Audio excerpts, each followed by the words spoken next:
Salut les amis, on espère que vous allez bien. Vous êtes sur YouTube, canal 97+, on est avec Monsieur DR Le Saint. On est en période électorale, on entend parler souvent des municipaux, en ce moment législatives. On va demander à cet homme d'histoire, cet homme qui a vécu effectivement dans la lutte, quel est son avis sur la politique, les politiciens actuels aussi, sa vision de la politique. Bonjour Monsieur DR Le Saint. Eh bien, bonjour Guadeloupéens et Guadeloupéens. En ça, malheureusement, je ne peux pas dormir à Casazot comme il faut. Je ne peux pas regarder en télé normalement, puisqu'il y aurait une fête désordre et ils ont quand trouvé un carnaval qui n'a coloration électorale. Et ça, c'est ni qu'à un pays à nègre qu'on nous que ça possible, parce qu'à un bon pays à blanc, ça va être fait. Parce que le barreau, déjà monté en butin, avant délégation, il voit le préfet là. Nous avons une marche sur la préfecture et nous avons dit que le préfet là fait l'élection pour nous, quand elle doit être faite par rapport au code électoral. Mais pour avocat, même pire que ça, vous pouvez rentrer même ma propriété là, ça, c'est pour ça ni on la Pointe, ni on a Saint-François et ni on d'autres qui viennent à Saint-Rose bientôt. Alors là, ils sont hontés, et peut-être même à Bastère. Alors, si on hontés, il faut bien que nous comprenions bien. La politique, pour bien la comprendre, il faut comprendre et connaître l'écologie. La politique, c'est l'économie au cube. Au carré, pardon. La politique, c'est l'économie au carré, c'est pas de moi, c'est de Ilyich Ivanovitch Dilenin. Vladimir Ilyich Ivanovitch Dilenin. Donc, la politique, c'est l'économie au carré. Mais dans cette politique, il y a une direction. Et donc, la direction du moins je me suis un petit peu confondu, mais la direction de la société, comparé que c'est une voiture, c'est la politique. C'est avec ça, donc, que ceux qui sont en marge de la politique, ils savent mettre l'accélérateur ou ralentir sur l'économie, etc. Tandis que l'écologie, maintenant, c'est la vie sociétale au cube. C'est là la différence de regard. Et c'est là où Marx s'est trompé. Marx n'a pas vu que la base du capitalisme, ce sont les nègres, c'est la traite négrière. Et c'est là où tous les gars qui sont derrière le combat ouvrier, machin, ils sont perdus, les pauvres, ils n'ont pas de base. C'est Mao qui a sauvé l'honneur du mouvement ouvrier moderne. Et il a dit tout le temps qu'il y aura un seul noir esclave, l'humanité ne sera pas libre. Mao, il n'a rien inventé. Donc il faut qu'on le comprenne. Notre société est classifiée. Et nous, on ne peut pas, on a bien une direction, mais la direction, elle est voilée, puisqu'on n'a pas des élections conformément au code électoral. C'est pas difficile. Regardez, suivez mon regard. Vous allez dans un pays blanc, que ce soit en Europe, en France hexagonale ou en Corse, dans la mer. OK? Ou même vous traversez l'océan, vous allez dans les îles du nord de l'Amérique qui sont françaises, telles que Saint-Pierre et Miquelon. Et vous venez encore plus près de nous, dans la Caraïbe à Saint-Barth, peuplée de blancs, à pratiquement plus de 80-90%. Les élections se passent de la même manière. Mais dès qu'il y a des nègres, tout change. Le bordel, le carnaval, l'argent, l'alcool, même l'alcool, la drogue la plus dangereuse, le rhum, classé par l'OMS avant la cocaïne. Oui, on rappelle que la drogue, l'alcool est considéré comme une drogue dure, contrairement effectivement au cannabis qui est considéré comme une drogue douce. Voilà, mais c'est quand même une drogue. Mais ce qui est sûr, c'est que le rhum, parmi tous les alcools, est le plus dangereux de tous les alcools. Parce qu'il détruit, mais j'avoue qu'on voit qu'on est garom. Le gars ne sait pas qui il est, il cave une go, il cave une go éponge, il cave une rouge, même s'il est des jeunes appelés à faux, mais rouge, il a changé tout le logiciel, il décodé. Donc, il faut on reset et refait encore en GV. Mais là, ça rentre dans la haute médecine. La médecine écologiste, comme je l'ai toujours dit. Par exemple, moi, j'étais pesé 120 kilos. Là, j'avais 18 ans, à l'époque du gong. Ah oui, d'accord. Ah, t'es gros malboug. On ne peut pas dire, mais après ça, on a fait 60 kilos. Ah oui, et la moitié déjà. Il faut nous garder en entier. Ah oui, la moitié, effectivement. Ah, là ou pas gros boug, mon bel boug, là. Ben, merci mon frère, mais enfin, nous c'est des boucs sérieux. Hein? Oui. Nous pas d'habiter à Hollande et de la Noé, c'est pour garder des boucs sérieux. Ouais. Ils sont belles mâles, quoi. Ouais, on belle coq de combat en savane. Exactement. On belle coq et Gaïa. Alors, ça nous a dit rapidement, Guadeloupéens, c'est nous qui gagnons. parce que nous avons les plus belles côtés là sur la planète, 16 par 61, et nous avons les plus belles histoires là. C'est blague à masse, ça fait, je suis de Delgrès, c'est moi derrière ça, quand mettre l'honneur, moi l'argent, moi, sans moi, je. En cas qu'on fonde toute la force qui est là, d'où nous autres.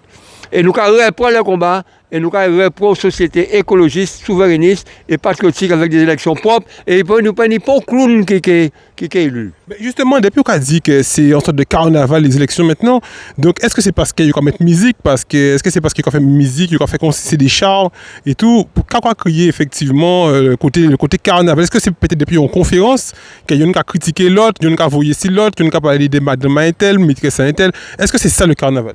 Alors, justement, comme peut-être tout passe à ça, mais un avocat présent de facto, reconnu par les Hollandais, en cas de traiter n'importe quel dossier devant le tribunal de Hollande, on a des paquets de dossiers, etc. Et ici, obligé, on s'est requis un avocat plaidant. Et là, l'article L47 du Code électoral, que vous venez aller sur tout le monde Google à présent smartphone, vous allez voir les conditions dans lesquelles la campagne doit être faite. C'est les conditions prévues par l'article L47 du Code électoral. C'est-à-dire, tu loues Réminé Souta, toutes les portes sont ouvertes, tu avertis sur les médias que tu vas faire une conférence tel jour, là, à telle heure, tout le monde vient t'écouter. Mais tu n'as pas le droit d'aller dans la rue et faire, ça s'appelle du tapage d'urne. Normalement, on devrait aller au commissariat, on saisit le matériel qui fait du bruit sur la voie publique et on vous fout une amende. Dès qu'on fait ça une seule fois en Guadeloupe, c'est fini. Tout le monde entre en loge à l'autre et les clowns péqués élus encore. Parce qu'on est obligé d'essayer de comprendre qu'on dit à la femme, madame, ça va pas entrer, ça n'a pas ni sens. Il faut arrêter. On ne peut pas continuer dans un pays qui s'appelle l'île aux Belles Eaux à acheter du poison. Vous ouvrez votre robinet, c'est du poison. Moi, j'appelle le peuple guadeloupéen, vous ne payez pas le poison qui coule dans votre robinet. Pas payé. Et moi, quand je dis, on ne pas ça, mais moi, quand je dis ça depuis pour un mousson. C'est pour dire, j'en ai les outils. Mais normalement, ce pays-là devrait être un paradis. Il est devenu un enfer par rapport à toutes ces mauvaises flèches que le colonialisme a fait rentrer dans notre tête et dans notre corps. Et malheureusement, certains de nos frères sont contaminés et nous foutent le virus du colonialisme. Voilà le vrai mal de la Guadeloupe. Il y a 4 circonscriptions qui se présentent effectivement sur plus de 500 candidats aux élections législatives. Est-ce qu'au niveau de la Guadeloupe, sur les 59 personnes qui ont présenté, est-ce qu'il y a quelques-uns quand même, on va trouver qu'à démarquer, ou qu'à courir dans quand même, ou bien on peut dire que peut-être les 59 pas inspirés du tout? Non, c'est très simple. Là, actuellement, il faut nous prendre les 4 moins mauvais. Alors, moins 1000 lectures en moins. Dans la première circonscription, ils ont beaucoup été déjà avec eux. Ils avaient les amis, mais ils rendent compte que les amis contre famille. Donc, ils font le choix entre famille et les amis. Et ils ont des manettes qui suppléent un. Donc, c'est Olivier Servan, tout le monde va comprendre. Nous sommes obligés de faire cela. Mais il faut nous parler pour nous poser la question, est-ce qu'on est d'accord avec le Delgrès des temps modernes? C'est ça, nous voulons ça. Ils répondent aujourd'hui là quand même. Moins, mais pas moins pour y parler. C'est le monde qui a voté après-demain. Est-ce qu'ils peuvent ça rentrer en tête à tout le monde? Il y a 24-48 heures pour faire. Il a pris slip, il a médecin, il a fait, il a dit j'assume, moi Olivier Servan, je suis le Delgrès de l'an 2000, je suis le Delgrès des temps modernes. Et je vous ai déjà donné la preuve, j'ai voté contre le gouvernement avec lequel j'étais. C'est l'un des rares qui s'est mis contre le gouvernement. Ça, on va appeler un soupçon qu'il faut quand même maintenir. Il ne faut pas qu'on nous montre que nous trop couillons. Oui. Bon, ensuite, il y a un gars qui m'a l'air assez propre et sain, et peut-être sincère. C'est le bon ami de mon frère d'âme, Ben Villus. Il s'appelle Baptiste à Sainte-Anne. Christian Baptiste, je crois, de son prénom. Christian Baptiste, oui. Voilà, Zopé Baïfos là. Il y a un candidat là qui parle de choses écologistes, mais ce n'est pas de sa faute, le pauvre. Il n'est pas dans ce godasses, il pèse 130 kilos. Hein, ce n'est pas avec ça qu'on va défendre la Guadeloupe. Il faut le recentrer. Il confond économie et politique. C'est ce qu'on a essayé tout à l'heure. La politique, c'est la politique. L'économie, c'est l'économie. La politique est sous le contrôle. Mais quand tu parles de son poids, qu'est-ce que son poids? Est-ce que tu veux dire par là qu'il n'a pas de gestion alimentaire? Est-ce qu'il peut gérer les comptes? Il a une mauvaise gestion de lui-même. Si ce n'est pas se gérer lui-même, comment il va te gérer toi bien? Exactement. Charité bien ordonnée, commence par qui? Par qui ça commence, charité bien ordonnée? Par soi-même.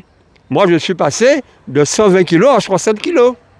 Et tu te sens mieux dans ta peau mais pas seulement dans ma peau, dans ma tête et dans ma queue. Oui, c'est vrai, c'est vrai. Dans ma tête et dans ma queue. Oui, c'est vrai qu'au niveau de la libido, on va faire une petite parenthèse sur ça, hein, mais c'est vrai qu'au niveau de la libido, on sait que ça se calcule surtout par rapport aux hormones et c'est par rapport au kilo de poids de corps. Évidemment, il y a des choses qu'on verra. Mais enfin, toujours est-il, c'est pas de sa faute. Mais il apporte quelque chose d'intéressant que Christian Baptiste, avec mon apport, s'il le veut, nous allons travailler ensemble avec toutes les Guadeloupéennes et autres qui le veulent, et on va tirer un très bon élément sur la géothermie, notamment.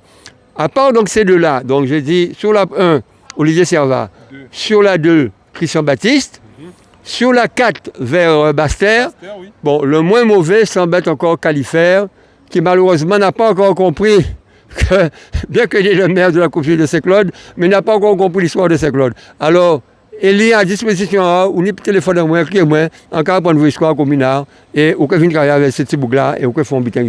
Par contre, sur la 3e, on a un lapin de Garenne, je ne sais pas de quelle Garenne il est, il faudrait qu'on le foute aussi à l'étau pour voir s'il peut travailler dans nous, mais rien n'est sûr.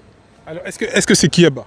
Pardon? Est-ce que c'est Hubert Kiaba? Ah, surtout pas, parce que Kiaba, c'est le bon ami de Karenko, et c'est moi qui peux vous dire qu'est-ce que Karenko m'a dit de ses relations avec qui nous savons. D'accord. Alors, c'est qui alors? C'est vous avez savent. Ah, Dieu, c'est un appel de Garenne, mais pas ça qui Garenne y est. Ah, pas ça qui Garenne. Ah, pas ça qui Garenne y est, D'accord. et c'est nous à faire un travail de bon Garenne. Ok, d'accord. Mais encore, c'est lui, il est le QI pour faire. Mais il faut que nous discutions de ça après, mais pour l'instant, on est obligé de prendre.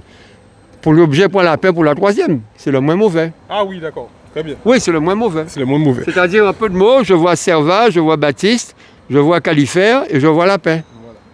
Donc Mais en espérant que c'est pas la paix sous le chapeau, enfin. Oui, oui, oui. Bref, on s'est compris. Quoi. Oui, très bien. En tout cas, il a reçu aussi, à mon avis, le message, effectivement. Eh bien, il le Donc, recevra. S'il n'a pas encore reçu, qu'il recevra. Voilà, voilà, le jeune monsieur Lapin. Donc du coup, ben merci beaucoup de ton avis. C'était très précieux. J'étais très précieux d'avoir effectivement ton avis sur la politique, sachant que tu as vécu, tu as vécu beaucoup de choses en Guadeloupe, ou pas moun ka rester en case, ou c'est moun ka depuis autant d'habitants qu'a fait, ou ka aller garder ça qu'a fait en là, ou connaître la vie Guadeloupe. Très peu pour vous dire que mon ancêtre africain, moi j'ai l'acte d'émancipation. Je vous le dis tout de suite en direct, je vais vous montrer le document. C'est l'acte numéro 99 du 26 septembre 1848, dans la matinée. Et mon ancêtre, donc il y avait le numéro 36, mon ancêtre africain, avec le numéro 36 dans le parc, collé dans son dos. Et à partir de vers 11h, selon moi, j'ai lu ça aux archives, mais je n'ai pas trouvé la trace dans le document que j'ai gardé. Il est devenu Monsieur Azoréa-Blond, juste une ou deux générations avant le papa, parce que lui, son il est né à Pointe-à-Pitre, dans un couloir à la rue Fouébeau, là. Hein. Et donc, il a dû connaître ce monsieur auquel je parle, Azoréa-Blond, qui lui est devenu Monsieur Azoréa-Blond, la date que j'ai dit, c'est-à-dire le 26 septembre 1848, vers 11h. Et il était un animal dans le parc, et là, il a eu la possibilité d'acheter, de posséder, d'être candidat, d'être électeur, et même d'être élu. C'est le début de l'émancipation, mais nous sommes toujours esclaves puisqu'on n'a pas encore pu faire dérailler le système esclavagiste. Et c'est nous qui vous écoutez là maintenant. Ensemble, on va se mettre au travail et nous allons faire dérailler ce système. Nous allons redevenir des Guadeloupéens. Voilà. Bien.